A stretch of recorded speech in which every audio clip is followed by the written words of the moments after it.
il ne représentait aucun corps de métier. Vous n'êtes pas cohérent dans vos combats.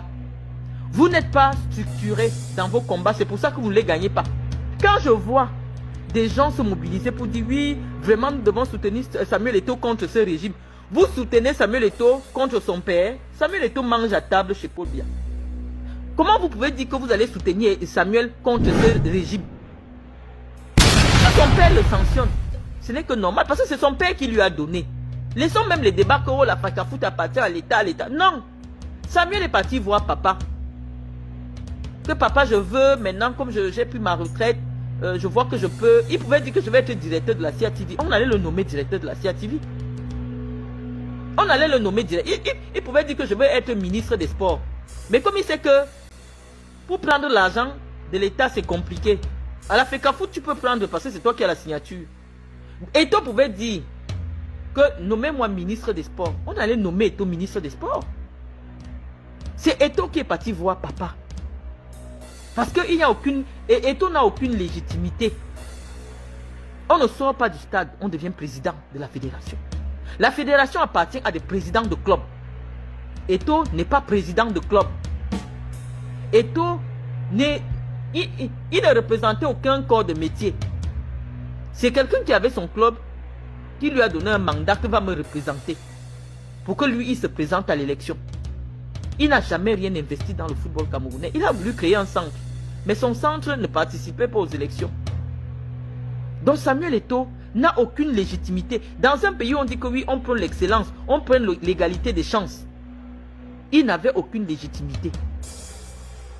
Et lorsque je vous ai dit que la police camerounaise menaçait les gens au Mont-Fébé pour qu'on vote Samuel Eto'o, c'est parce que l'État savait que si Eto'o ne passe pas,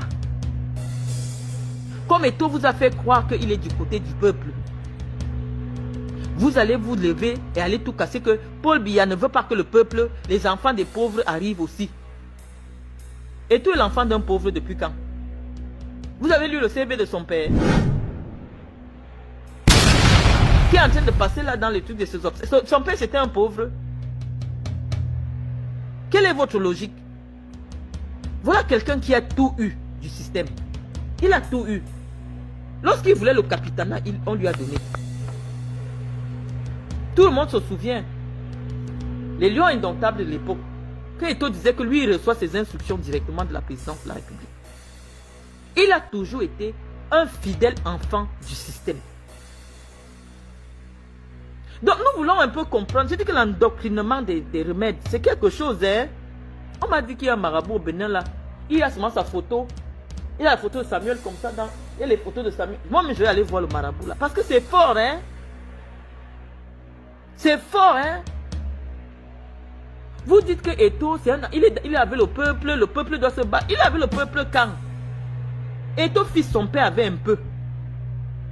Eto'o fils n'a pas été un misérable. Parce que pourquoi on vous paye la Kadji ou l'école des brasseries, je ne sais pas où. Allez demander le prix. Combien de personnes mettent leurs enfants dans des écoles à 1 million l'année? Il a été avec vous au bas peuple. À quel moment? C'est ça que je veux comprendre. Eto'o fils a été au bas peuple avec vous. Quand? Son père avait un peu. À 14 ans, il est parti en Europe. On l'a rapatrié, il est revenu, il est reparti à 16 ans. À 16 ans, Eto'o fils jouait déjà à l'équipe nationale.